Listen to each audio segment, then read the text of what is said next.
Dear sisters, దేవుని ఆశీర్వాదంతో ఈరోజు మీతో ఒక ముఖ్యమైన విషయాన్ని పంచుకోబోతున్నాను.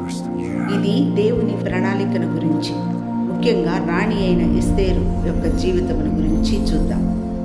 ఎస్తేరు అనాథగా పెరిగిన దేవుడు ఆమెను రాజమహిషిగా అనగా రాణిగా నిలిపాడు. ఎందుకు? తన జనుల రక్షణ కోసం మరియు తన ప్రార్థనల ద్వారా ఒక జనాంగాన్ని రక్షించేందుకు దేవుడు ఎస్తేరును ఎన్నుకున్నాడు. అలానే సహోదరి, ఈ సమయంలో దేవుడు ఏమంటున్నాడంటే, దేవుని ప్రణాళికలో నీవు కూడా ఒక ముఖ్యమైన దానవు. ఎస్తేరులాగా నీవు నీ కుటుంబానికి ఆశీర్వాదకరంగా మారు. ప్రార్థనలో నిలిచే స్త్రీ తన కుటుంబాన్ని కాపాడగలదు. నీ స్థానం చిన్నది కాదు, దేవుని పిలుపు, దేవుని ప్రణాళిక. అలాగే నీవు నీ భర్త కోసమై, నీ పిల్లల కోసమై, నీ కుటుంబ విమోచన కోసమై ప్రార్థించాలి. నీ కుటుంబంలో గొప్ప మార్పు తేవడానికి